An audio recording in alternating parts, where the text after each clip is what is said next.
El tema de salud lo hemos tocado desde que inició la legislatura, eso es un hecho.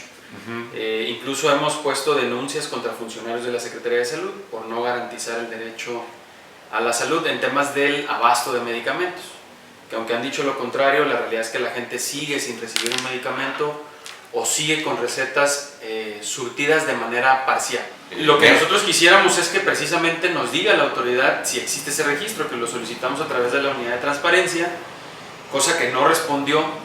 Nosotros, ¿qué le pedíamos? Que nos diera el registro de las claves que se están entregando en los centros de salud y prácticamente la solicitud que hace el centro de salud o que hacen los médicos del medicamento que necesitan y la solicitud del surtimiento que está haciendo la dependencia. Esa fue una solicitud de transparencia que no recibimos respuesta y lo que tuvimos que hacer es meter un recurso de revisión en el Infocol. ¿Por qué? Porque negaron una respuesta que nos tenían que haber dado, ¿no? Entonces el Infocol lo que hace es nos acredita el recurso de revisión que metimos con ellos y nos dice que cumple con todos los requisitos y nos emiten un acuerdo de erradicación. El acuerdo de erradicación en lo que consiste es que nos dice que la denuncia que planteamos con ellos está bien estructurada, cumple con todos los lineamientos y le da un tiempo definido a la Secretaría de Salud para que nos responda por qué no dio respuesta al cuestionamiento de la solicitud de transparencia. Cosa que hasta ahorita no hemos recibido. ¿Por qué si se dice que en más del 90 y tantos % hay un surtimiento de medicamentos, por qué no nos lo pueden comprobar con documentos oficiales? Que en el discurso de la gobernadora, de la Secretaría de Salud e incluso de diputados en el Congreso del Estado es que tenemos un abasto de más del 97 hasta el 98%, cosa que no lo comprueban con documentos oficiales. El tema del centro de salud de Zacualpan y de Alzada es un tema que aunque pareciera que es diferente, es la misma situación.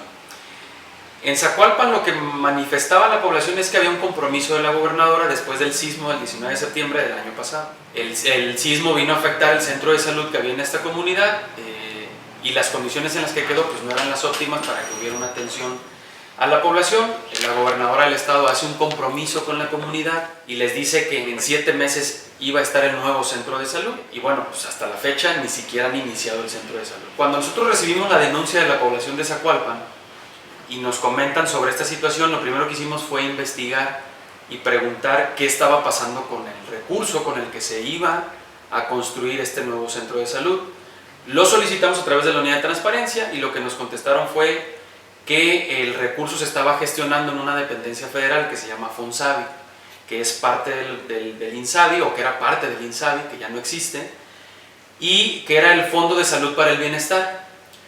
Cuando nosotros vamos a la Ciudad de México y pedimos la información en el Fonsavi, la respuesta que tuvimos fue que ahí no había ningún trámite del gobierno de Colima para la construcción de un nuevo centro de salud en esta comunidad. Entonces, es decir, nunca se hizo una solicitud para esos recursos y para poder construir un nuevo centro de salud. Nosotros lo expusimos públicamente y entonces emiten una nueva versión desde la Secretaría de Salud y nos dicen que no es donde nos dijeron, que es en otra dependencia que es la DGDIF, que es una dirección en la que se supone tiene que ver con la infraestructura física de salud. Hasta el momento no hay un centro de salud. Esto lo único que nos aclara es que no tienen el presupuesto, que nunca hicieron la gestión y que evidentemente cuando se expuso la situación empezaron a hacer el trámite de la gestión. ¿Por qué? Porque el hecho de iniciar a destiempo un trámite de gestión de recursos como esta, pues lo único que nos da a entender a nosotros es que el proceso de los 7 meses que ellos dijeron en los que iban a construir ese centro de salud es el proceso del tiempo en lo que se desahoga la gestión de los recursos, cosa que hasta el momento apenas iniciaron. Se firmó un convenio donde se supone se transfirieron los servicios de salud del Estado al IMSS Bienestar, donde se adhirió al nuevo esquema del IMSS Bienestar.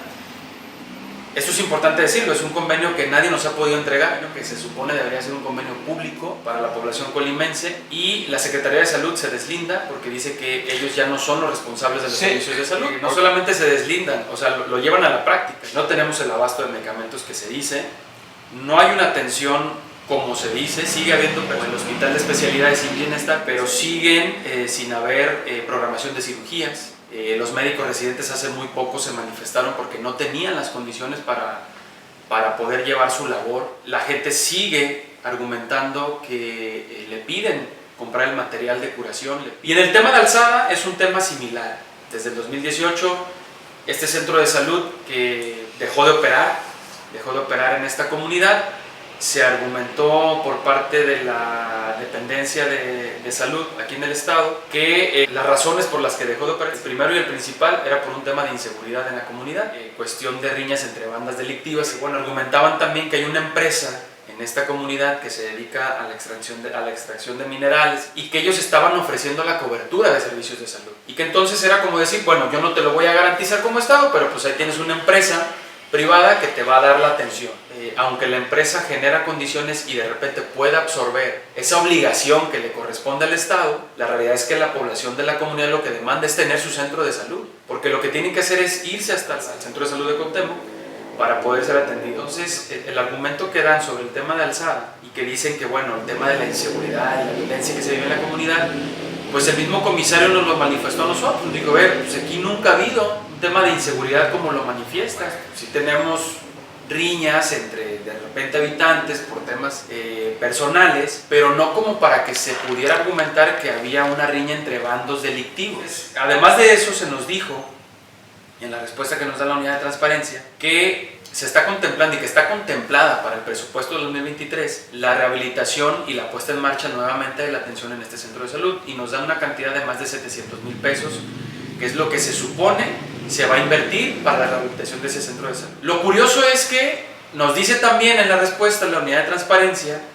que sí existe presupuestado ese presupuesto para la comunidad de alzada, pero todavía no está formalizado el convenio. Es decir, lo tenemos presupuestado, pero todavía no tenemos formalizado el convenio donde nos van a transferir esos recursos. Lo que a mí me sorprende y lo que a mí me genera dudas es que si lo tienes presupuestado y concluye el 2023, ¿dónde quedó el presupuesto? Y tienes a una comunidad que no está recibiendo la atención. Hemos tenido también muchísimas quejas sobre el ISSSTE, sobre el tema de atención. Hace poco una persona tuvo una situación desafortunada por un tema de negligencia en la atención que recibió su pareja. Se le infectó la herida de una cirugía que le hicieron, pero tuvo que ver precisamente porque no servían los aires acondicionados de los quirófanos. Vamos a presentar denuncias ahora contra las 3 jurisdicciones sanitarias, porque son los responsables de no garantizar el derecho a la salud. Si ellos me dicen que el 97%, 98% de los medicamentos es lo que tenemos, entonces hoy le vamos a preguntar al titular de la jurisdicción sanitaria en dónde están esos medicamentos, por qué no los está entregando. Porque si por un lado la gobernadora me dice a mí que hay un 97, 98% de abasto de medicamentos, pero la población no lo está recibiendo, entonces quizá el tema sea con los directores de las jurisdicciones sanitarias y que ellos nos expliquen y que ellos den la cara de dónde está quedando el medicamento.